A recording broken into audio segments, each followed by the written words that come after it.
ओम तत्सत ब्रह्माणे नमः। श्री छांदोग्य उपनिषद श्री शंकराचार्य भाष्य प्रथम अध्याय दशम खंड उशस्ती का आख्यान।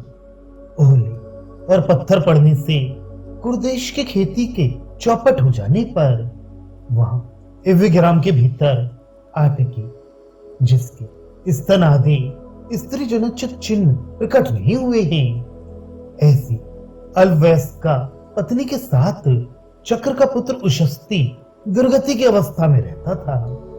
कुरुओं के गटचेहत होने पर गटची ओले और पत्थर को कहते हैं। उनसे कुरुदेश के अर्थात कुरुदेश के खेती के हत नष्ट हो जाने तथा उसके कारण दुर्भिक्ष हो जाने पर आटकी यानी जिसके स्तन आदि स्त्री जनोचित चिन्ह प्रकट नहीं हुए हैं, ऐसी स्त्री के साथ उशस्ती नामक चक्रायण चक्र का पुत्र इविग्राम में इव हाथी को कहते हैं। उसकी पात्रता रखने वाला व्यक्ति इव्य धनी या हाथीवान कहलाता है। उसके ग्राम को इविग्राम कहते हैं। उसमें अन्न प्राप्त न होने के कारण प्रद्राणक हो धरा धातु का प्रयोग कुत्सित गति के अर्थ में होता है। अतः कुत्सित गति यानी दुर्वस्था को प्राप्त हो किसी के घर का आश्रय लेकर निवास करता था। उसने घुने हुए उड़द खाने वाले एक महावत से याचना की। तब उसने उससे कहा, इन झूठे उड़दों के सिवा मेरे पास और कुछ नहीं है। जो कुछ एकत्र थे वे सबके सब ये मैंने अपने भोजन पात्र में रख लिए हैं। अतः मैं किस प्रकार आपकी याचना पूर्ण करूं। अन्न के लिए घूमते घूमते उसे अकस्मात एक हाथीवान को घुने उड़द खाते देख उसे याचना की। उस उशस्ती से हाथीवान ने कहा, मेरे द्वारा खाए जाते हुए इन झूठे उड़दों के समूह के सिवा मेरे पास और उड़द नहीं है। जो एकत्रित थे वे सभी मेरे इस पात्र में गिरा लिए गए हैं। अब मैं क्या करूं। ऐसा कहे जाने पर उशस्ती ने उत्तर दिया, तू मुझे इन्हें दे दे। ऐसा उशस्ती ने कहा। तब महावत ने वे उड़द उसे दे दिए और कहा, ये अनपान भी लो। इस पर वे बोला, इसे लेने से मेरे द्वारा निश्चय ही उच्छिष्ट जल पिया जाएगा। तू मुझे इन उड़दों को ही दे दे। ऐसा उशस्ती ने कहा। तब उस महावत ने उशस्ती को वे उड़द दे दिए तथा पीने के लिए पास रखे हुए जल को लेकर इस प्रकार बोला, भाई अनपान भी ले लो।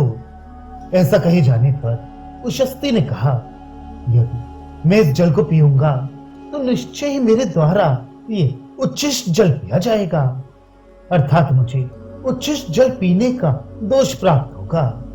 इस प्रकार कहने वाले उस उशस्ती से महावत ने कहा, क्या ये उड़द भी उच्छिष्ट नहीं है।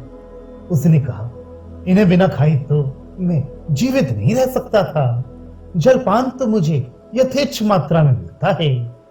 क्या ये उड़द भी उच्छिष्ट नहीं है। ऐसा कहे जाने पर उशस्ती ने कहा, इन उड़दों को बिना खाए बिना भक्षण किए तो मैं जीवित नहीं रह सकता था। जलपान तो मुझे इच्छा अनुसार मिल जाता है। अतः इसका यह अभिप्राय है कि इस अवस्था को प्राप्त हुए विद्या धर्म और यश से संपन्न तथा अपनी और दूसरों के उपकार में समर्थ पुरुष को ऐसा कर्म करते हुए भी पाप का स्पर्श नहीं हो सकता। उसके भी जीवन का यदि कोई अन्य अनित्य उपाय हो तो यह निंदनीय कर्म दोष के लिए ही होगा।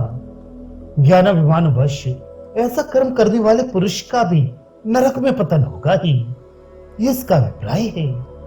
उन्हें खाकर वह बचे हुए उड़दों को अपनी पत्नी के लिए ले आया। वह पहले ही खूब भिक्षा प्राप्त कर चुकी थी, अतः उसने उन्हें लेकर रख दिया। उन्हें खाकर वह बचे हुए उड़दों को करुणावश अपनी भार्या के लिए ले आया। वह आटकी उड़दों के मिलने से पूर्व ही सुभिक्षा शोभन भिक्षा हो चुकी थी, अर्थात अन्न प्राप्त कर चुकी थी।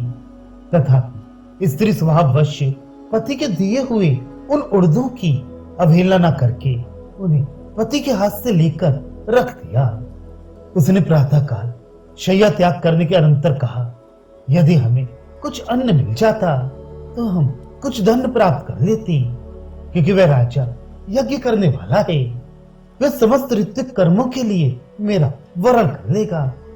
वह अपनी पत्नी के उस कार्य को कि इसने उड़द बचा रखे हैं जानता था। अतः प्रातः समय उषा काल में शैया अथवा निद्रा का त्याग करने के अनंतर उसने अपनी पत्नी के सुनते हुए कहा, यदि भूख से खिन्न होते हुए हमें थोड़ा सा अन्न मिल जाता तो उस अन्न को खाकर सामर्थ्यवान हो कुछ दूर जाकर हम धन की मात्रा अर्थात थोड़ा सा धन प्राप्त कर लेती और उससे हमारा जीवन निर्वाह हो जाता। धन लाभ में कारण बतलाता है। यहां से थोड़ी ही दूर पर वह राजा यज्ञ करेगा। वह राजा मुझे सुपात्र समझकर समस्त ऋतिक कर्मों के लिए अर्थात ऋतिक कर्मों को कराने के प्रयोजन से मेरा वरण कर लेगा। उससे उसकी पत्नी ने कहा, स्वामी आपके दिए हुए वे उड़द ही ये मौजूद हैं, इन्हें लीजिए। उशस्ती उन्हें खाकर ऋतुजों द्वारा विस्तार पूर्वक किए जाने वाले उस यज्ञ में गया। इस प्रकार कहते हुए उशस्ती से उसकी पत्नी ने कहा, हे स्वामी आप इन उड़दों को ही लीजिए जिन्हें आपने मेरे हाथ में दिया था। उशस्ती उन्हें खाकर राजा के उस वितक्त ऋतुजों द्वारा विस्तार पूर्वक संपादित होने वाले यज्ञ में गया।